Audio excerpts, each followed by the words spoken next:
ಆಸ್ತಿ ಜಪ್ತಿ ಮಾಡುವುದು ನಿಲ್ಲಿಸಲೇಬೇಕು. ರೈತರ ಆಸ್ತಿ ಜಪ್ತಿ ಮಾಡುವುದು ನಿಲ್ಲಿಸಲೇಬೇಕು.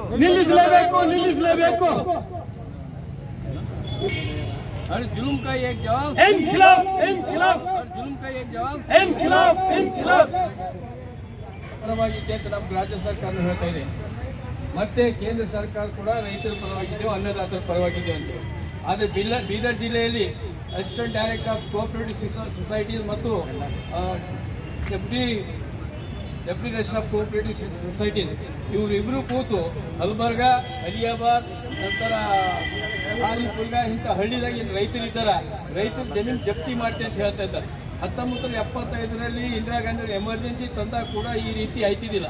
ಆದ್ರೆ ರಾಜ್ಯ ಸರ್ಕಾರ ರೈತ ವಿರೋಧಿ ಕೆಲಸ ಮಾಡ್ತಾ ಇದೆ. ಇನ್ನೊಂದು ಕಡೆ ಕೇಂದ್ರ ಸರ್ಕಾರ ಕೂಡ ಏನು 2020ರಲ್ಲಿ 3 ಕೃಷಿ ಕಾಯ್ದೆ ರದ್ದುಪಡಿಸಬೇಕಂತ ಒತ್ತಾಯ ಮಾಡೋದು ಹಿಂದ್ಗಡೆ ಕೃಷಿ ಕಾಯ್ದೆಗಳು ರದ್ದುಪಡಿಸಿದ್ರು. ಅದು ರಾಜ್ಯ ಸರ್ಕಾರಕ್ಕೆ ಮತ್ತೆ ಹೇಳ್ತಾ ಇದ್ದಾರೆ, ನೀವು ಕೃಷಿ ಕಾಯ್ದೆಯಲ್ಲಿ ಜಮೀನೇನದ ಈ ಅದಾನಿ ಅಂಬಾನಿ ಇಂಥವ್ರಿಗೆ ಜಮೀನು ಕೊಡೋ ಸಲುವಾಗಿ ಕ್ರಮ ತೆಗೆದುಕೊಡ್ರಿ ಅಂತೇಳಿ. ಹೀಗಾಗಿ ರಾಜ್ಯ ಸರ್ಕಾರಗಳು ನಮ್ಮ ರಾಜ್ಯ ಸರ್ಕಾರ ಕೂಡ ಲ್ಯಾಂಡ್ ರಿಫಾರ್ಮ್ ಆಕ್ಟ್ದಲ್ಲಿ ಬದಲಾವಣೆ ಮಾಡಿಲ್ಲ. ಹೀಗಾಗಿ ನಮ್ಮಲ್ಲಿ ಇದ್ದಂಥ ಭೂಮಿ ಸುಮಾರಾಗಿ ಈ ದೊಡ್ಡ ದೊಡ್ಡ ವ್ಯಕ್ತಿಗಳಿಗೆ ನಾವು ಕೊಡ್ತಾ ಇದ್ದಾರೆ. ಈಗ ನೋಡ್ತಾ ಇದ್ದೇವೆ, ಕರೆಂಟ್ ಉತ್ಪನ್ನ ಮಾಡ್ತೀವಿ ಅದು ಮಾಡ್ತೇವೆ ಅಂತೇಳಿ ಅವರ ಬಾಲ್ಕಿ ಕೆಲವು ಕಡೆಯೆಲ್ಲ ಈ ಎಲೆಕ್ಟ್ರಾನಿಕ್ಸ್ ಸಣ್ಣ ಇಟ್ಟಿಂದ ವಿದ್ಯುತ್ ತಯಾರು ಮಾಡ್ತಾ ಇದ್ದಾರೆ. ಆ ವಿದ್ಯುತ್ ತಯಾರು ಮಾಡುವಂಥ ದೊಡ್ಡ ದೊಡ್ಡ ವ್ಯಕ್ತಿಗಳೇ ಅವರೆಲ್ಲ ಸರ್ಕಾರದಿಂದ ಲೋನ್ ತಗೋತಾ ಇದ್ದಾರೆ. ಇಲ್ಲಿವರೆಗೆ ನಾವು ರೈತರ ಸಾಲ ಮನ್ನಾ ಮಾಡ್ರಿ ಅಂದ್ರೆ ಕೇಂದ್ರ ಸರ್ಕಾರನೂ ರೆಡಿ ಇಲ್ಲ ಅಥವಾ ರಾಜ್ಯ ಸರ್ಕಾರನೂ ರೆಡಿ ಇಲ್ಲ. ಕೇಂದ್ರ ಸರ್ಕಾರ ಇಲ್ಲಿವರೆಗೆ ಅದಾನಿ ಅಂಬಾನಿ ಅವರಿಗೆ 14,000 ಕೋಟಿ ಹಣ ಏನು ಮನ್ನಾ ಮಾಡಿಲ್ಲ. ಆ ಮನ್ನಾ ಮಾಡಿದ್ದು ರೈತರಿಗೆ ಮನ್ನಾ ಮಾಡಿ ಸೌತ್ ಇಂಡಿಯಾದ ರೈತರಿಗೆ ಎಲ್ಲರಿಗೂ ಅನುಕೂಲ ಐತಿ. ಆದರೆ ಕಾರ್ಪೊರೇಟ್ ಕಂಪ್ನಿಗಳ ಪರವಾಗಿ ಕಾರ್ಪೊರೇಟ್ ಕಂಪ್ನಿ ಏನವ ಆ ಕಾರ್ಪೊರೇಟ್ ಕಂಪ್ನಿ ತಮ್ಮ ಮನಸ್ಸಿಗೆ ಬಂದಂಗೆ ಕೆಲಸ ಮಾಡೋದ್ರಿಂದ ಇವತ್ತು ನಮ್ಮ ದೇಶದಲ್ಲಿ ಕಾರ್ಪೊರೇಟ್ ಕಂಪ್ನಿಯೇ ತನ್ನ ಅಧಿಕಾರ ತಗೊಳ್ತಾ ಇದ್ದಾರೆ. ಪ್ರತಿಯೊಂದು ಖಾಸಗೀಕರಣ, ವಿದ್ಯುತ್ ಖಾಸಗೀಕರಣ ಬಿಲ್ ಆಲ್ರೆಡಿ ಪಾರ್ಲಿಮೆಂಟ್ದಲ್ಲಿದೆ. ಅದರ ನಂತರ BSNL ಖಾಸಗೀಕರಣ ಮಾಡಿ ಸುಮಾರು ನೌಕರರ ಕೆಲಸ ಮಾಡ್ತಿರೋ ಅದೆಲ್ಲ BSNL ಹೋಗ್ಬಿಟ್ಟು. ಅದರ ನಂತರ LIC ಕೂಡ ಖಾಸಗೀಕರಣ ಸ್ಟಾರ್ಟಿಂಗ್ ಹೇಳ್ತಾ ಇದ್ದಾರೆ ಮೋದಿಯವರು ಕೂಡ ಇವೆಲ್ಲ ಖಾಸಗೀಕರಣದಿಂದ ಮತ್ತಿಷ್ಟು ಕಾಂಪಿಟೇಷನ್ ಆಯ್ತು ಅಂತೇಳಿ. ಎಲ್ಲಾಯ್ತು ಯಾವ ಜನರಿಗೆ ನೌಕರಿ ಇಲ್ಲ, ನೌಕರಿ ಕೊಡ್ಬೇಕಾಗಿತ್ತು ನಮ್ಮ ಹೆಂಗ್ ಜನರಿಗೆ, ಆ ಜನರಿಗೆ ನೌಕರಿ ಕೊಡ್ತಾ ಇಲ್ಲ. ಹೀಗಾಗಿ ನಾವು ಹೇಳೋದೇನದ, ನೀವು ರೈಲ್ವೆನೂ ಮಾಡ್ತಾ ಇದ್ರಿ, BSNL ಮಾಡ್ತಾ ಇದ್ರಿ, ವಿದ್ಯುತ್ ಮಾಡ್ತಾ ಇದ್ರಿ, ಅದ್ರ ಜೊತೆಗೆ ಈ ಬೇರೆ ಬೇರೆ ದೊಡ್ಡ ದೊಡ್ಡ ಕಂಪ್ನಿ ಏನು ಇದ್ದು ಆ ಕಂಪ್ನಿ ಮಾಡ್ತಾ ಇದ್ರಿ. ಆ ಆಸ್ತಿ ಇವತ್ತು ನಿಮ್ಮ ಏನು ಪೆನ್ಷನ್ ತಗೊಳ್ತೀರಿ ಆ ಪೆನ್ಷನ್ ನಿಲ್ಲಿಸ್ಬೇಕು. ಯಾಕಂದ್ರೆ ದುಡಿಯಂತ ರೈತರಿಗೆ ಪೆನ್ಷನ್ ಇಲ್ಲ. ಅದು ಒಬ್ಬ MLA ಒಂದೇ ದಿನ ಅವನು ಓದ್ ತಗೊಂಡ್ರೆ ಅವ್ರಿಗೆ ಪೆನ್ಷನ್ ಸ್ಟಾರ್ಟ್ ಆಯ್ತು. ಹೀಗಾಗಿ ನಾವು ಕೇಳ್ತಾ ಇದ್ದೇವೆ, ನೀವು ಏನು ಈ ಕೇಂದ್ರ ಸರ್ಕಾರ ರಾಜ್ಯ ಸರ್ಕಾರ ಕೂತು ನಮ್ಮ ರೈತರ ಜಮೀನೇನು ಜಪ್ತಿ ಮಾಡೋದು ಕಾನೂನು ಮಾಡ್ತಾ ಇದ್ರಿ. ಈ ಕಾನೂನು ವಿರುದ್ಧ ನಾವು ಸಖತ್ ವಿರೋಧ ಇದ್ದೆವು. ಇವಾಗಂತೂ ಪ್ರೊಟೆಸ್ಟ್ ಮಾಡ್ತಾ ಇದ್ದೇವೆ. ಮುಂದೆ ಹೋರಾಟ ತೀವ್ರತೆ ಆದಾಗ ಈ ಸರ್ಕಾರನೂ ಇರೋದಿಲ್ಲ, ಎಲ್ಲಿ ಅಧಿಕಾರಿಗಳು ಮನೆಗೆ ಬರೋದಿಲ್ಲ. ಹಿಂದಕ್ಕೆ ನೋಡಿದ್ದೇವೆ ನಾವು KEBದಾಗಿದ್ದಂತ ಏನ್ ಲೈನ್ ಮ್ಯಾನ್ ಅವರು ಆಫೀಸರ್ಸ್ ಬಂದಾಗ ಕಟ್ಟಿ ಹಾಕಿ ಕಂಬಕ್ಕೆ ಕಟ್ಟಿ ಹಾಕಿ ಅವರಿಗೆ ಪನಿಷ್ಮೆಂಟ್ ಕೊಟ್ಟಿದ್ದೆವು. ಈ ಕೂಡ ಮುಂದೆ ಈ ರೀತಿ ರೈತರ ಜಮೀನು ಜಪ್ತಿ ಮಾಡ್ಲಿಕ್ಕೆ ರಾಜ್ಯ ಸರ್ಕಾರ ಮುಂದಾಯ್ತು ಅಥವಾ ತನ್ನ ಅಲ್ಲಿಂದಲಿದ್ದಂಥ ಅಧಿಕಾರಿಗಳು deputy registrar of cooperative societies ಆಗಲಿ ಅಥವಾ assistant registrar of cooperative societies ಇದೇನು ಮಾಡ್ತಾ ಇದ್ದಾರ ಅದು ನಿಲ್ಲಿಸಬೇಕಂತ ನಾವು ಒತ್ತಾಯ ಮಾಡ್ತಿದ್ದೇವೆ. ಅದ್ರ ಜೊತೆಗೆ ನಿನ್ನೆ ಬೆಂಗಳೂರಲ್ಲಿ ಬಾಂಬ್ ಬ್ಲಾಸ್ಟ್ ಆಗಿದೆ. ಈ ಬಾಂಬ್ ಬ್ಲಾಸ್ಟಕ್ಕೆ ಅಖಿಲ ಭಾರತೀಯ ಕಿಸಾನ್ ಸಭಾ ನಾವು ಖಂಡನೆ ಮಾಡ್ತೇವೆ. ಬಾಂಬ್ ಬ್ಲಾಸ್ಟ್ ಬಗ್ಗೆ ಬಿಜೆಪಿದವರು ಹೇಳ್ತಾ ಇದ್ದಾರೆ ಅಪೀಸ್ಮೆಂಟ್, ತುಷ್ಟೀಕರಣ, ಮುಸ್ಲಿಂ ತುಷ್ಟೀಕರಣ ಮಾಡ್ಲತ್ತೀರಿ ಅಂತೇಳಿ. ಇವತ್ತೇನದಲ್ಲ, ಹಿಂದುತ್ವದು ಅಥವಾ ಮುಸ್ಲಿಂ ಮೂಲಭೂತವಾದಿಗಳು ಅಥವಾ ಹಿಂದುತ್ವ ಇದ್ದಂಥ ಮೂಲಭೂತವಾದಿಗಳು ಅಥವಾ ದಕ್ಷಿಣ ಪಂಥಿ ಏನು ವಿಚಾರಧಾರದಿಲ್ಲ, ಈ ದಕ್ಷಿಣ ಪಂಥಿ ವಿಚಾರಧಾರದಿಂದ ಇಂಥ ಎಲ್ಲ ಕೆಲಸ ಮಾಡ್ತಾರೆ. ಎಲ್ಲಿ ಕಮ್ಯುನಿಸ್ಟ್ ವಿಚಾರಧಾರಕ್ಕೆ ಸಂಬಂಧಿಸಿದಂಥವ್ರು ಎಡಪಂಥಿ ವಿಚಾರಧಾರಕ್ಕೆ ಸಂಬಂಧಿಸಿದಂಥವ್ರು ಎಲ್ಲಿ ಬಾಂಬ್ ಹಾಕಿದಿಲ್ಲ, ಅಲ್ಲಿ ಎಕ್ಸಾಂಪಲ್ ಇಲ್ಲ. ಆದರೆ ಇವತ್ತು ಬೆಂಗಳೂರು ಅಂತ ಸಿಟಿಯಲ್ಲಿ ಬಾಂಬ್ ಹಾಕಿ ಜನರಲ್ಲಿ ಹೆದರಿಕೆ ಕೂಡಿಸ್ತಾರೆ. ಕೇಂದ್ರ ಸರ್ಕಾರ ರಾಜ್ಯ ಸರ್ಕಾರ ಈಗ ಆಕ್ಷನ್ ತಗೊಳ್ಬೇಕು ಮತ್ತು ಯಾರು ಇಂಥ ಬಾಂಬ್ ಹಾಕ್ತಾ ಇದ್ದಾರೆ ಅಂಥವ್ರು ಹಿಡಿಬೇಕು. ಎಷ್ಟೋ ಜನರಿಗೆ ನಾವು ನೋಡಿದೆವು ಬಿಜೆಪಿ ಕಾರ್ಯಕರ್ತರು ಬುರ್ಕಾ ಹಾಕೊಂಡು ಕೂಡ ಪ್ರಚಾರ ಮಾಡಿದ್ದಾರೆ, ದಾಡಿ ಆರ್ಟಿಫಿಷಿಯಲ್ ದಾಡಿ ಇಟ್ಕೊಂಡು ಪ್ರಚಾರ ಮಾಡಿದ್ದಾರೆ. ಅದು ಮುಸ್ಲಿಂ ಜನ ಮೇಲೆ ಚರ್ಚ್ಗಳಿಗೆಲ್ಲ ಧ್ವಂಸ ಮಾಡಿ ನೋಡಿದೆವು. ಇದೆಲ್ಲ ನೋಡ್ರಿ 1925ರಿಂದ ಅವ್ರು ಏನು ಪ್ರಯತ್ನ ಮಾಡ್ತಾ ಇದ್ದಾರೆ ಈ ದೇಶದಲ್ಲಿ ಏನು ಬರಬೇಕು ಮನುಸ್ಮತಿ ಬ್ರಾಹ್ಮಣ ಕ್ಷೇತ್ರೀಯ ವೈಶ್ಯ ಶೂದ್ರ ಅಂತೇಳಿ ಆ ಫಿಲಾಸಫಿ ತರ ಪ್ರಯತ್ನ ನಡೆಸಿದ್ದಾರೆ. ಹೀಗಾಗಿ ಇಂಥ ಫಿಲಾಸಫಿ ಬಂತು ಅಂದ್ರೆ ಮತ್ತೆ ನಾವು ಹಿಂದಕ್ಕೆ ಹೋಗ್ತೇವೆ. ಈ ಕೇಂದ್ರ ಸರ್ಕಾರ ಪರವಾಗಿದೆ ಅಂತ ನಮ್ಮ ರಾಜ್ಯ ಸರ್ಕಾರ ಹೇಳ್ತಾ ಇದೆ. ಮತ್ತೆ ಕೇಂದ್ರ ಸರ್ಕಾರ ಕೂಡ ರೈತರ ಪರವಾಗಿದೆಯೋ ಅನ್ನದಾತರ ಪರವಾಗಿದೆ ಅಂತ. ಆದರೆ ಬೀದರ್ ಜಿಲ್ಲೆಯಲ್ಲಿ assistant director of cooperative societies ಮತ್ತು deputy registrar of cooperative societies ಇವರಿಬ್ಬರು ಕೂತು ಗುಲ್ಬರ್ಗ, ಅಲಿಯಾಬಾದ್, ನಂತರ ಆಲಿಪುರ್ಗ ಇಂಥ ಹಳ್ಳಿದಾಗ ರೈತರಿದ್ದಾರೆ, ರೈತರ ಜಮೀನು ಜಪ್ತಿ ಮಾಡ್ತೀನಿ ಅಂತ ಹೇಳ್ತಾ ಇದ್ದಾರೆ. 1975ರಲ್ಲಿ ಇಂದಿರಾ ಗಾಂಧಿ ಎಮರ್ಜೆನ್ಸಿ ತಂದಾಗ ಕೂಡ ಈ ರೀತಿ ಆಯ್ತಿದ್ದಿಲ್ಲ. ಆದ್ರೆ ರಾಜ್ಯ ಸರ್ಕಾರ ರೈತ ವಿರೋಧಿ ಕೆಲಸ ಮಾಡ್ತಾ ಇದೆ. ಇನ್ನೊಂದು ಕಡೆ ಕೇಂದ್ರ ಸರ್ಕಾರ ಕೂಡ ಏನು 2020ರಲ್ಲಿ 3 ಕೃಷಿ ಕಾಯ್ದೆ ರದ್ದುಪಡಿಸಬೇಕಂತ ಒತ್ತಾಯ ಮಾಡೋದು ಹಿಂದ್ಗಡೆ ಕೃಷಿ ಕಾಯ್ದೆಗಳು ರದ್ದುಪಡಿಸಿದ್ರು. ಅದು ರಾಜ್ಯ ಸರ್ಕಾರಕ್ಕೆ ಮತ್ತೆ ಹೇಳ್ತಾ ಇದ್ದಾರೆ, ನೀವು ಕೃಷಿ ಕಾಯ್ದೆಯಲ್ಲಿ ಜಮೀನೇನದ ಈ ಅದಾನಿ ಅಂಬಾನಿ ಇಂಥವ್ರಿಗೆ ಜಮೀನು ಕೂಡ ಸಲುವಾಗಿ ಕ್ರಮ ತೆಗೆದುಕೊಡ್ರಿ ಅಂತೇಳಿ. ಹೀಗಾಗಿ ರಾಜ್ಯ ಸರ್ಕಾರಗಳು, ನಮ್ಮ ರಾಜ್ಯ ಸರ್ಕಾರ ಕೂಡ ಲ್ಯಾಂಡ್ ರಿಫಾರ್ಮ್ ಆಕ್ಟ್ನಲ್ಲಿ ಬದಲಾವಣೆ ಮಾಡಿಲ್ಲ. ಹೀಗಾಗಿ ನಮ್ಮಲ್ಲಿ ಇದ್ದಂಥ ಭೂಮಿ ಸುಮಾರಾಗಿ ಈ ದೊಡ್ಡ ದೊಡ್ಡ ವ್ಯಕ್ತಿಗಳಿಗೆ ನಾವು ಕೊಡ್ತಾ ಇದ್ದಾರೆ. ಈಗ ನೋಡ್ತಾ ಇದ್ದೇವೆ, ಕರೆಂಟ್ ಉತ್ಪನ್ನ ಮಾಡ್ತೀವಿ, ಅದು ಮಾಡ್ತೇವೆ ಅಂತೇಳಿ ಅವರಾದ ಬಾಲ್ಕಿ ಕೆಲವು ಕಡೆ ಎಲ್ಲ ಈ ಎಲೆಕ್ಟ್ರಾನಿಕ್ಸ್ ಸನ್ಲೈಟಿಂದ ವಿದ್ಯುತ್ ತಯಾರು ಮಾಡ್ತಾ ಇದ್ದಾರೆ. ಆ ವಿದ್ಯುತ್ ತಯಾರು ಮಾಡುವಂತ ದೊಡ್ಡ ದೊಡ್ಡ ವ್ಯಕ್ತಿಗಳೇ ಅವರೆಲ್ಲ ಸರ್ಕಾರದಿಂದ ಲೋನ್ ತಗೋತಾ ಇದ್ದಾರೆ. ಇಲ್ಲಿವರೆಗೆ ನಾವು ರೈತರ ಸಾಲ ಮನ್ನಾ ಮಾಡ್ರಿ ಅಂದ್ರೆ ಕೇಂದ್ರ ಸರ್ಕಾರನೂ ರೆಡಿ ಇಲ್ಲ ಅಥವಾ ರಾಜ್ಯ ಸರ್ಕಾರನೂ ರೆಡಿ ಇಲ್ಲ. ಕೇಂದ್ರ ಸರ್ಕಾರ ಇಲ್ಲಿವರೆಗೆ ಅದಾನಿ ಅಂಬಾನಿ ಅವರಿಗೆ 14,000 ಕೋಟಿ ಹಣ ಏನು ಮನ್ನಾ ಮಾಡಿದ, ಆ ಮನ್ನಾ ಮಾಡಿದ್ದು ರೈತರಿಗೆ ಮನ್ನಾ ಮಾಡಿ ಸೌತ್ ಇಂಡಿಯಾದ ರೈತರಿಗೆ ಎಲ್ಲರಿಗೂ ಅನುಕೂಲ ಐತಿ. ಆದರೆ ಕಾರ್ಪೊರೇಟ್ ಕಂಪ್ನಿಗಳ ಪರವಾಗಿ ಕಾರ್ಪೊರೇಟ್ ಕಂಪ್ನಿ ಏನವ, ಆ ಕಾರ್ಪೊರೇಟ್ ಕಂಪ್ನಿ ತಮ್ಮ ಮನಸ್ಸಿಗೆ ಬಂದಂಗೆ ಕೆಲಸ ಮಾಡೋದ್ರಿಂದ ಇವತ್ತು ನಮ್ಮ ದೇಶದಲ್ಲಿ ಕಾರ್ಪೊರೇಟ್ ಕಂಪ್ನಿಯೇ ತನ್ನ ಅಧಿಕಾರ ತಗೊಳ್ತಾ ಇದ್ದಾರೆ. ಪ್ರತಿಯೊಂದು ಖಾಸಗೀಕರಣ, ವಿದ್ಯುತ್ ಖಾಸಗೀಕರಣ ಬಿಲ್ ಆಲ್ರೆಡಿ ಪಾರ್ಲಿಮೆಂಟ್ದಲ್ಲಿದೆ. ಅದರ ನಂತರ BSNL ಖಾಸಗೀಕರಣ ಮಾಡಿ ಸುಮಾರು ನೌಕರರ ಕೆಲಸ ಮಾಡ್ತೀನಿ, ಅದೆಲ್ಲ BSNL ಹೋಗ್ಬಿಟ್ಟು. ಅದರ ನಂತರ LIC ಕೂಡ ಖಾಸಗೀಕರಣ ಸ್ಟಾರ್ಟಿಂಗ್ ಹೇಳ್ತಾ ಇದ್ದಾರೆ ಮೋದಿಯವರು ಕೂಡ. ಇವೆಲ್ಲ ಖಾಸಗೀಕರಣದಿಂದ ಮತ್ತಿಷ್ಟು ಕಾಂಪಿಟೇಷನ್ ಆಯ್ತು ಅಂತೇಳಿ. ಎಲ್ಲಾಯ್ತು ಅಂದ್ರೆ ಯಾವ ಜನರಿಗೆ ನೌಕರಿ ಇಲ್ಲ, ನೌಕರಿ ಕೊಡ್ಬೇಕಾಗಿತ್ತು ನಮ್ಮ ಹೆಂಗ್ ಜನರಿಗೆ, ಯಾವ ಜನರಿಗೆ ನೌಕರಿ ಕೊಡ್ತಾ ಇಲ್ಲ.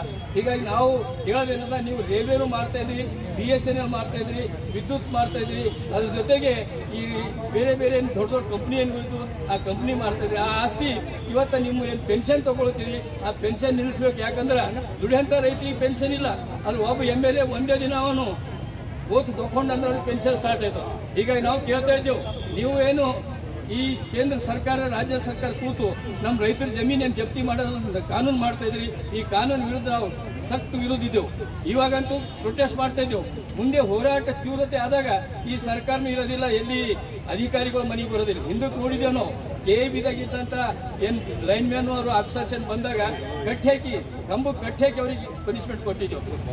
ಈ ಕೂಡ ಮುಂದೆ ಈ ರೀತಿ ರೈತರ ಜಮೀನು ಜಪ್ತಿ ಮಾಡ್ಲಿಕ್ಕೆ ರಾಜ್ಯ ಸರ್ಕಾರ ಮುಂದಾಯಿತು ಅಥವಾ ತನ್ನ ಅಲ್ಲಿಂದಲಿದ್ದಂಥ ಅಧಿಕಾರಿಗಳು deputy registrar of cooperative societies ಆಗಲಿ ಅಥವಾ assistant registrar of cooperative societies ಇದೇನು ಮಾಡ್ತಾ ಇದ್ದಾರ ಅದು ನಿಲ್ಲಿಸಬೇಕಂತ ನಾವು ಒತ್ತಾಯ ಮಾಡ್ತಿದ್ವಿ. ಅದ್ರ ಜೊತೆಗೆ ನಿನ್ನೆ ಬೆಂಗಳೂರಿನಲ್ಲಿ ಬಾಂಬ್ ಬ್ಲಾಸ್ಟ್ ಆಗಿದೆ. ಈ ಬಾಂಬ್ ಬ್ಲಾಸ್ಟಕ್ಕೆ ಅಖಿಲ ಭಾರತೀಯ ಕಿಸಾನ್ ಸಭಾ ನಾವು ಖಂಡನೆ ಮಾಡ್ತೇವೆ. ಬಾಂಬ್ ಬ್ಲಾಸ್ಟ್ ಬಗ್ಗೆ ಬಿಜೆಪಿದವರು ಹೇಳ್ತಾ ಇದ್ದಾರೆ ಅಪೀಸ್ಮೆಂಟ್, ತುಷ್ಟೀಕರಣ, ಮುಸ್ಲಿಂ ತುಷ್ಟೀಕರಣ ಮಾಡ್ಲತ್ತೀರಿ ಅಂತೇಳಿ. ಇವತ್ತೇನದಲ್ಲ, ಹಿಂದುತ್ವದು ಅಥವಾ ಮುಸ್ಲಿಂ ಮೂಲಭೂತವಾದಿಗಳು ಅಥವಾ ಹಿಂದುತ್ವ ಇದ್ದಂಥ ಮೂಲಭೂತವಾದಿಗಳು ಅಥವಾ ದಕ್ಷಿಣ ಪಂಥಿ ಏನು ವಿಚಾರಧಾರಲ್ಲಿದ್ದಲ್ಲ, ಈ ದಕ್ಷಿಣ ಪಂಥಿ ವಿಚಾರಧಾರಲ್ಲಿದ್ದಂತೆ ಇಂಥ ಎಲ್ಲ ಕೆಲಸ ಮಾಡ್ತಾರೆ. ಎಲ್ಲಿ ಕಮ್ಯುನಿಸ್ಟ್ ವಿಚಾರಧಾರಕ್ಕೆ ಬಂದಿದ್ದಂಥವ್ರು ಎಡಪಂಥಿ ವಿಚಾರಧಾರಕ್ಕೆ ಸಂಬಂಧಿಸಿದಂಥ ಎಲ್ಲಿ ಬಾಂಬ್ ಹಾಕಿದಿಲ್ಲ, ಅಲ್ಲಿ ಎಕ್ಸಾಂಪಲ್ಲು ಇಲ್ಲ. ಆದರೆ ಇವತ್ತು ಬೆಂಗಳೂರು ಅಂತ ಸಿಟಿಯಲ್ಲಿ ಬಾಂಬ್ ಹಾಕಿ ಜನರಲ್ಲಿ ಹೆದರಿಕೆ ಕೂಡಿಸ್ತಾ ಇದ್ದಾರೆ. ಕೇಂದ್ರ ಸರ್ಕಾರ, ರಾಜ್ಯ ಸರ್ಕಾರ ಈಗ ಆಕ್ಷನ್ ತಗೊಳ್ಬೇಕು ಮತ್ತು ಯಾರು ಇಂಥ ಬಾಂಬ್ ಹಾಕ್ತಾ ಇದ್ದಾರೆ ಅಂಥವ್ರು ಹಿಡಿಬೇಕು. ಎಷ್ಟೋ ಜನರಿಗೆ ನಾವು ನೋಡಿದೆವು, BJP ಕಾರ್ಯಕರ್ತರು ಬುರ್ಕಾ ಹಾಕೊಂಡು ಕೂಡ ಪ್ರಚಾರ ಮಾಡಿದ್ದಾರೆ, ಆರ್ಟಿಫಿಷಿಯಲ್ ದಾಡಿ ಇಟ್ಕೊಂಡು ಪ್ರಚಾರ ಮಾಡಿದ್ದಾರೆ. ಅದು ಮುಸ್ಲಿಂ ಜನ ಮೇಲೆ ಚರ್ಚ್ಗಳಿಗೆಲ್ಲ ಧ್ವಂಸ ಮಾಡಿ ನೋಡಿದೆವು. ಇದೆಲ್ಲ ನೋಡಿದ್ರಿಂದ 1925ರಿಂದ ಅವ್ರು ಏನು ಪ್ರಯತ್ನ ಮಾಡ್ತಾ ಇದ್ದಾರೆ, ಈ ದೇಶದಲ್ಲಿ ಏನು ಬರಬೇಕು ಮನುಸ್ಮತಿ, ಬ್ರಾಹ್ಮಣ, ಕ್ಷೇತ್ರೀಯ, ವೈಶ್ಯ, ಶೂದ್ರ ಅಂತೇಳಿ ಆ ಫಿಲಾಸಫಿ ತರ ಪ್ರಯತ್ನ ನಡೆಸಿದ್ದಾರೆ. ಹೀಗಾಗಿ ಇಂಥ ಫಿಲಾಸಫಿ ಬಂತು ಅಂದ್ರೆ ಮತ್ತೆ ನಾವು ಹಿಂದಕ್ಕೆ ಹೋಗ್ತೇವೆ. ಈ ಕೇಂದ್ರ ಸರ್ಕಾರ ಸೈಂಟಿಸ್ಟ್ರು ಮಾಡಿದಂತ ಕೆಲಸಕ್ಕೆ ನಾನೇ ಮಾಡೀನಿ ಅಂತ ಚಂದ್ರ ಲೋಕದಾಗ ನಾವೇ ಇದ್ದೇವೆ ಅಂತ ಹೇಳ್ತಾ ಇದ್ದಾರೆ. ಎರಡನೇದು, ಮೊನ್ನೆ ಸಮುದ್ರ ತಳದಲ್ಲಿ ಹೋಗಿದ್ದಾರೆ, ಆದ್ರೆ ಬಹಳ ಜನರಿಗೆ ಗೊತ್ತಿಲ್ಲ ಸಮುದ್ರ ತಳದಲ್ಲಿ ಇದ್ದಂತ ಮುತ್ತು ರತ್ನ ಅವಳ ಡೈಮಂಡ್ ಏನಿವೆ, ಆ ಡೈಮಂಡ್ ತೆಗೆಯೋ ಸಲುವಾಗಿ ಫಾರಿನ್ ಅಮೆರಿಕನ್ ಕಂಪ್ನಿ ಗುತ್ತಿ ಕೊಟ್ಟಿದ್ದಾರೆ. ಹೀಗಾಗಿ ನಮ್ಮಲ್ಲಿ ಮೀನುಗಾರ ಏನಿದ್ದಾರ ಸಣ್ಣ ಸಣ್ಣ ಕೆಲಸ ಮಾಡೋರು ಅವ್ರ ವಿರೋಧಿಗಳು ಆಗ್ತಾರೆ. ಈ ಕೇಂದ್ರ ಸರ್ಕಾರದ ನೀತಿ ಏನದ, ಆರ್ಥಿಕ ನೀತಿ ಕಂಪ್ಲೀಟ್ ನಮ್ಮ ದೇಶದ ಸಂವಿಧಾನದ ವಿರೋಧ. ಯಾಕಂದ್ರೆ ಆರ್ಥಿಕ ನೀತಿಯಲ್ಲಿ ನಾವು ನೋಡ್ತಾ ಇದ್ದೇವೆ, ನಾವು ಸಂವಿಧಾನದಾಗ ಹೇಳ್ತಾರೆ ಸಮಾನತೆ ಹಕ್ಕಿರಬೇಕು, ಯಾರ ಬಳಿ ಆಸ್ತಿ ಜಾಸ್ತಿ ಜಮಾ ಮಾಡಬಾರ್ದು ಅಂತೇಳಿ. ಆದ್ರೆ ಇವತ್ತು 10% ಇದ್ದಂಥ ಜನರಲ್ಲಿ ಮೋರ್ ದೆನ್ 50% ಆಸ್ತಿ ತಯಾರಾಗ್ಯಾವ. ಉಳ್ಕಿದ ಏನಾದ್ರು 90% ನಿಮ್ಮಂತವ್ರು ಇದ್ದೇವೆ, ನಮ್ಗೇನು ಆಸ್ತಿ ಇಲ್ಲ. ಈ ಹಿನ್ನೆಲೆಯಲ್ಲಿ ಇವತ್ತ ಕೇಂದ್ರ ಸರ್ಕಾರ ಏನ್ ಸ್ಟೆಪ್ ತಗೊಳ್ಳೋದು ಆ ಸ್ಟೆಪ್ ಏನದಂದ್ರ ನಮ್ಮ ದೇಶನೇ ಮಾರ್ಲಿಕ್ಕೆ. ಯಾಕಂದ್ರೆ ಅಮೆರಿಕ ಕೈಗೊಂಬೆಯಾಗಿ ನಮ್ಮ ಕೇಂದ್ರ ಸರ್ಕಾರ ಕೆಲಸ ಮಾಡ್ತಾ ಇದ್ದಾರೆ. ಅದ್ರ ಜೊತೆಗೆ ಸಮರ ಯುದ್ಧ ತಯಾರು ಮಾಡೋಂಥ ನಡೆಸ್ತಾ ಇದ್ದಾರೆ. ಅಲ್ಲೇ ನಾಚಿಕೆ ಬರಬೇಕು ಕೇಂದ್ರ ಸರ್ಕಾರ ಜೊತೆಗೆ ಇದ್ದಂತ ಯೋಗಿ ಏನ್ ಹೇಳ್ತಾರೆ, ಹಿಂದೂಸ್ತಾನ್ ಮೇ ರಹನಾ ತೋ ಯೋಗಿ कहना ಯಾ ಮೋದಿ कहना. ಇವ್ರ ಅಪ್ಪನ ಹಿಂದೂಸ್ತಾನಲ್ಲಿ ಇಲ್ಲಿದ್ದಂತ ರೈತರು, ಕಾರ್ಮಿಕರು, ಬಡ ವಿದ್ಯಾರ್ಥಿಗಳು, ನಂತರ ಯುವಜನರು ಮತ್ತು ಇಲ್ಲಿದ್ದಂತ ಮಹಿಳೆಯರ ಬಗ್ಗೆ ಈ ನರೇಂದ್ರ ಮೋದಿ ಅವರು ಪ್ರತಿಯೊಂದಕ್ಕೆ ಹೇಳ್ತಾ ಇದ್ದಾರೆ. ನನ್ನ 4 ಜಾತಿಗಳು, ಅವನ ಜಾತಿದಲ್ಲಿ ಏನ್ ಹೇಳ್ತಾರೆ ಅವ್ರಂದ್ರ, ಒಂದು ಮಹಿಳಾ ಅವರು, 2ನೇದು ಕಿಸಾನು, 3ನೇದು ಕಾರ್ಮಿಕರು ಮತ್ತು ಯುವಕರು. ಈ 3-4 ವರ್ಗಕ್ಕೆ ಪೂರ್ಣ ಖತಮ್ ಮಾಡೋ ಉದ್ದೇಶದಿಂದ ಅವರು ಆ ರೀತಿ ಹೇಳ್ತಾರೆ. ಈಗಾಗಲೇ ರೈತರು ದಿಲ್ಲಿಯಲ್ಲಿ ಪ್ರತಿಭಟನೆ ಮಾಡ್ತಾ ಇದ್ದಾರೆ, ಬುಲ್ಡೋಜರ್ ಮಾಡಿಸ್ತಾರೆ. ವಾರಣಾಸಿಯಲ್ಲಿ ನಿನ್ನೆ ನರೇಂದ್ರ ಮೋದಿ ಅವ್ರದ್ದು ಏನು ಕಾನ್ಸ್ಟೆನ್ಸಿ ಅದ, ಆ ಕಾನ್ಸ್ಟೆನ್ಸಿ ಎಷ್ಟೋ ಜನರು ಮನಿ ಕಿತ್ತು ಹಾಕಿಬಿಟ್ರು. ಹೀಗಾಗಿ ಈ ಮನಿ ಕಿತ್ತಾಡ್ಲಿಂದ ಏನಾಗ್ತದೆ, ಮನಿ ಕಟ್ಟಿ ನೋಡು, ಮದುವೆ ಮಾಡಿ ನೋಡು ಅಂತ ಏನು ಹೇಳ್ತಾರ, ಅದಕ್ಕೆಲ್ಲ ನಮ್ಮ ಕೇಂದ್ರ ಸರ್ಕಾರ, ರಾಜ್ಯ ಸರ್ಕಾರಗಳು ನಿರ್ಲಕ್ಷ್ಯ ಮಾಡ್ತಾ ಇದ್ದಾವ. ಹೀಗಾಗಿ ಬೇರೋಜ್ಗಾರದಲ್ಲಿ ನಾವು ಮಾತಾಡ್ತಾ ನಮ್ಮ ಬೀದರ್ ಜಿಲ್ಲೆದ ಒಂದು ರಿಪೋರ್ಟ್ ಹೋಗ್ಯದ, ಭಾಳ ನಾಚಿಕೆ ಸರ್ಕಾರಿ ಅಧಿಕಾರಿಗಳಿಗೆ. ಬೀದರ್ ಜಿಲ್ಲೆದಲ್ಲಿ ಮನಿ ಇಲ್ದವ್ರು 2 ಜನ ಇದ್ದಾರೆ ಅಂತ ರಿಪೋರ್ಟ್ ಹಾಕಿದ್ದಾರೆ. ರಾಜೀವ್ ಗಾಂಧಿ ಹೌಸಿಂಗ್ ಸೊಸೈಟಿಗೆ ರಿಪೋರ್ಟ್ ಏನಾಗಿದೆ, ಇಲ್ಲಿಂದ ಜಿಲ್ಲಾಡಳಿತದಿಂದ ಬೀದರ್ ಜಿಲ್ಲೆಯಲ್ಲಿ ಓನ್ಲಿ 2 ಜನ ಇದ್ದಾರೆ ಅವ್ರ ಮನಿ ಇಲ್ದವ್ರಂತೆ. ನಾವು ಸರ್ವೆ ಮಾಡಿದ್ರೆ 90% ಮನಿ ಇಲ್ದವ್ರಲ್ಲ ನಂಬರ್. ಅದೆಲ್ಲ ಮುಚ್ಚಾಕಿ ಇವತ್ತು ರಿಪೋರ್ಟ್ ಏನು ಕೊಡ್ತದೋ ಕೇಂದ್ರ ಸರ್ಕಾರ ತನ್ನ ಪರವಾಗಿ ಬರೋದು, ರಾಜ್ಯ ಸರ್ಕಾರ ತನ್ನ ಪರವಾಗಿ. ಸಿದ್ದರಾಮಯ್ಯ ಮೇಲೆ ಆಸೆ ಬಾಯಿ ಇಟ್ಟಿದ್ದೇವೆ ನಾವು. ಅದು ಸಿದ್ದರಾಮಯ್ಯ ಕೂಡ ರಾಯರ ಕುದುರೆ ಕತ್ತಿ ಆಗ್ಲತ್ತು ನಮ್ಗೆ. ಯಾಕಂದ್ರೆ ರೈತರ ಜಮೀನು ಜಪ್ತಿ ಮಾಡ್ಲಿಕ್ಕೆ ಅವ್ರಿಗೆ ಯಾವ ಅಧಿಕಾರ ಅದರಿ? ರೈತ ದೇಶದ ಅನ್ನ ಕೊಡ್ತಾರ ಅಂತ ಹೇಳ್ತಾ ಇದ್ದಾರೆ. ಅದ್ರ ಜೊತೆಗೆ ಅನ್ನ ಕೊಡುವಂತ ವ್ಯಕ್ತಿಗೆ ಇವತ್ತು ಜಪ್ತಿ ಮಾಡ್ತೇವೆ ಅಂತ ಹೇಳಿ ನೋಟಿಸ್ ಏನು ಕೊಡ್ತಾರೆ, ಇದು ಬಹಳ ದುರಾಡಳಿತದ. ಈ ದುರಾಡಳಿತ ನಿಲ್ಲಿಸಬೇಕು ಕೇಂದ್ರ ಸರ್ಕಾರ, ರಾಜ್ಯ ಸರ್ಕಾರ ಆಗಲಿ. ಏನು ಜನರು ಏನು ಬಡ್ಡಿ ಮನ್ನಾ ಮಾಡಬೇಕು, ಸಾಲ ಮನ್ನಾ ಮಾಡಬೇಕು ಅಂತ ನಾವು ಕೇಳ್ತಾ ಇದ್ದೇವೆ. ರೈತ ಕಮ್ಯುನಿಟಿ ಬಹಳಷ್ಟು ಸಹಾಯ ಮಾಡಬೇಕು. ಅದು ಬಿಟ್ಟು ತಮ್ಮ ಮನಸ್ಸು ಬಂದಂಥದ್ದು ಏನು ಕೆಲಸ ಮಾಡ್ತಾ ಇದ್ದಾರೆ, ಅದಕ್ಕೆ ನಾವು ದೂರಾಗಿ ಇರಿಸ್ತೀವಿ. ಎರಡನೇದಾಗಿ ಅಧಿಕಾರಿಗಳು ಬೀದರ್ ಜಿಲ್ಲೆಯಲ್ಲಿ ಸುಮಾರು 1 ವರ್ಷದಿಂದ ಕಾರಂಜ ಪ್ರಾಜೆಕ್ಟ್ ಅವ್ರು ಹಡ್ತಾಲ್ ಕೂತಿದ್ದಾರೆ. ಆದ್ರೆ ಇಲ್ಲಿವರೆಗೆ ಯಾವ MLA ಮಿನಿಸ್ಟರ್ ಟೈಮ್ ಬಂದ ಹೋಗಿ ಭೇಟಿ ಆಯ್ತಾರ. ಅದು ಆಡಳಿತ ಮಂಡಳಿ ಏನದ, ಮೊದಲು ಬಿಜೆಪಿ ಸರ್ಕಾರ ಇದ್ದಾಗ ಬಂದಂತ ಸರ್ಕಾರ, ಅಲ್ಲಿದ್ದಂತ MLA, ಪ್ರೆಸಿಡೆಂಟ್ MLA ಸೌದು, ಇವರೆಲ್ಲ ಪ್ರೆಸಿಡೆಂಟ್ ಅಂಡ್ ವೈಸ್ ಪ್ರೆಸಿಡೆಂಟ್, ಅವರೆಲ್ಲ ದುಡ್ಡಾಡಳಿತ ಮಾಡೋದ್ರಿಂದ ಎಷ್ಟೋ ರೈತರು ಸಾಲ, ರೈತರಿಗೆ ಏನು ಹಣ ಬರಬೇಕು ಹಾಗೆ ನಿಂತು. ಸುಮಾರಾಗಿ ನಾವು ಕಾರ್ಮಿಕ ಹೋರಾಟ ಮಾಡೋ ಹೊತ್ತಿಗೆ ಎಷ್ಟೋ ಜನರು ಪ್ರೈವೇಟ್ ಫಂಡ್ ತಿಂದ್ಬಿಟ್ಟಿದ್ದಾರೆ, ಎಷ್ಟೋ ಜನರು ಗ್ಯಾರಂಟಿ ಹಣ ತಿಂದ್ಬಿಟ್ಟಿದ್ದಾರೆ, ಇನ್ಕ್ರಿಮೆಂಟ್ ಹಣ ತಿಂದ್ಬಿಟ್ಟಿದ್ದಾರೆ. ಎಲ್ಲ ತೆಗೆದ್ಬಿಟ್ಟು ಏನು ಮಾಡಿದ್ದಾರೆ ನಮ್ಮಲ್ಲಿ ಏನೂ ಇಲ್ಲ ಅಂತ ಹೇಳ್ತಾರೆ. ಹೀಗಾಗಿ ನಾವು ರಾಜ್ಯ ಸರ್ಕಾರ ಮೊದಲು ಒತ್ತಾಯ ಮಾಡ್ತಾ ಇದ್ದೇವೆ. ಈ BSS ಸ್ಕೀಮ್ ಫ್ಯಾಕ್ಟ್ರಿ ಏನದ, ಇದು ಸರ್ಕಾರ ವಹಿಸ್ಕೊಳ್ಬೇಕು. ಅದ್ರ ಜೊತೆಗೆ ಇದು ಆಡಳಿತ ಮಂಡಳಿ ಮೊದಲು ಕೇಸ್ ಹಾಕಬೇಕು. ಮತ್ತು ಕಾರ್ಮಿಕರು ಮತ್ತು ರೈತರ ಹಣ ದುರುಪಯೋಗ ಮಾಡಿದ ಸಲುವಾಗಿ ಆ ಹಣ ದುರುಪಯೋಗ ಮಾಡಿದಂಥ ವ್ಯಕ್ತಿಗಳ ಮೇಲೆ ಕ್ರಿಮಿನಲ್ ಕೇಸ್ ಹಾಕಬೇಕು ಅಂತ ಕೇಳ್ತಾ ಇದ್ದೀವಿ. ಆದ್ರೆ DC ಅಥವಾ MLAಗಳಾಗಲಿ ಯಾರು ಅದಕ್ಕೆ ಧ್ವನಿ ಕೂಡಿಸ್ತಾ ಇಲ್ಲ. ಯಾಕೆ ಕೂಡಿಸ್ತಾ ಇಲ್ಲ ಅಂದ್ರೆ, ಇವರು ವರ್ಗ ಗುಣಧರ್ಮ ಇಬ್ಬರು ಲುಟಾಸೋರು, BJPದವ್ರು ಲುಟಾಸೋರು, ನಂತರ ಕಾಂಗ್ರೆಸ್ ಲುಟಾಸೋರು. ಎರಡನೇದಾಗಿ ಸುಮಾರು 1978ರಲ್ಲಿ ನಾವು ಭೂಮಿ ಹೊಡಿತಾ ಇದ್ದೇವೆ, ಸರ್ಕಾರಿ ಭೂಮಿ. ಇವತ್ತು ಖಂಡ್ರೆ ಅವರ ಅಧಿಕಾರಕ್ಕೆ ಬಂದ ನಂತರ ಎಲ್ಲ ಕಡೆ ಬೇಲಿ ಹಚ್ತಾ ಇದ್ದಾರೆ. ನಾವು ಕೇಳ್ತಾ ಇದ್ದೆವು, ನೀವು ಜಮೀನೇನು ದೊಡ್ಡ ಜನರಿಗೆ ಕೊಡ್ಲಾಕ ನೀವು ತಯಾರಿ ಮಾಡ್ತಾ ಇದ್ರಿ, ಅದು ಸಣ್ಣ ರೈತರು ಸುಮಾರು ಬೀದರ್ ಜಿಲ್ಲೆಯಲ್ಲಿ ಮಗ ಹೋಗುವಂತ ಕೆಲಸ ಮಾಡ್ತಾ ಇದ್ದಾರೆ. ಅವ್ರು ಜಮೀನು ಕೊಡ್ರಿ ಅಂದ್ರೆ ಜಮೀನು ಕೊಡೋದಿಲ್ಲ, ನಾವೆಲ್ಲ ಬೇಲಿ ಹಾಕಿ ಅಂತ ಹೇಳ್ತಾರೆ. ಹೀಗಾಗಿ ಖಂಡ್ರೆ ಅವರಿಗೆ ನಾವು ಮನವಿ ಮಾಡಿದ್ದೆವು, ಮನವಿ ಮಾಡ್ತೇವೆ. ಮತ್ತು ನೀವು ಪೊಲೀಸ್ ಫೋರ್ಸ್ ಯೂಸ್ ಮಾಡಬೇಡ್ರಿ, ನೀವು ಫಾರೆಸ್ಟ್ ಫೋರ್ಸ್ ಯೂಸ್ ಮಾಡಬೇಡ್ರಿ. ಯಾಕಂದ್ರೆ ಫಾರೆಸ್ಟ್ ಫೋರ್ಸ್ ಆಗಲಿ, ಪೊಲೀಸ್ ಫೋರ್ಸ್ ಆಗಲಿ ಜನರ ಮೇಲೆ ದಾಳಿ ಮಾಡಿಸೋದ್ರಿಂದ ಸರ್ಕಾರ ಬದಲಾಗ್ತದೆ. ಈಗ ಮಧ್ಯ ಭಾರತದಲ್ಲಿ ನೋಡ್ತೀವಿ, ಜಮೀನಲ್ಲಿ ಬಾಕ್ಸೈಡ್ ಇದೆ, ವಿಲೇನ್ ಏಕಾಧಿಪತಿ ಅಂತ ಹೇಳ್ತೇವೆ, ತಾನಾಶಾಹಿ ಅಂತ ಹೇಳ್ತೇವೆ. ಈ ತಾನಾಶಾಹಿ ಚೇರ್ಮನ್ ಗೊತ್ತಿಲ್ಲ. ಹೀಗಾಗಿ ನಮಗೆ ರೈಲ್ವೆ ಮಿನಿಸ್ಟರ್ ಹೆಸರು ಗೊತ್ತಿಲ್ಲ, ಅಗ್ರಿಕಲ್ಚರ್, ಸೆಂಟ್ರಲ್ ಅಗ್ರಿಕಲ್ಚರ್ ಮಿನಿಸ್ಟರ್ ಹೆಸರು ಗೊತ್ತಿಲ್ಲ. ಓನ್ಲಿ ಮೋದಿಯವ್ರು ಮಾತ್ರ ಬಂದು ಝಂಡಾ ಏರಿಸ್ತಾರೆ, ಝಂಡಾ ಹಾಕಿ ಖರೀ ಝಂಡಾ ಬಿಟ್ಬಿಡ್ತಾರೆ. ಇನ್ನು ನಮ್ಮ MP ಗಳು ಪಂಡ್ರಾಪುರಕ್ಕೆ ಹೋಗ್ಲಕ್ಕೆ ದಾರಿ ಸಹಾಯ ಮಾಡ್ಕೊಡ್ತಾರೆ. ಆದರೆ ಇಲ್ಲಿದ್ದಂಥ ಅನ್ಎಂಪ್ಲಾಯ್ಮೆಂಟ್ ಜನರಿಗೆ ನೌಕರಿ ಕೊಡ್ಲಿಕ್ಕೆ ಏನೂ ಕೇಳ್ತಾರೆ. ಅಲ್ಲಿದ್ದಂಥ ಕಾಂಟ್ರಾಕ್ಟ್ ಏನಾದ್ರು ರೈಲ್ವೆ ತಮ್ಮ ಸಂಬಂಧಿಕರು ಕೊಡಿಸ್ತಾರೆ, ಆದರೆ ಬೇರೆ ಜನರಿಗೆ ಕಾಂಟ್ರಾಕ್ಟ್ ಕೊಡ್ಸೋದೆ.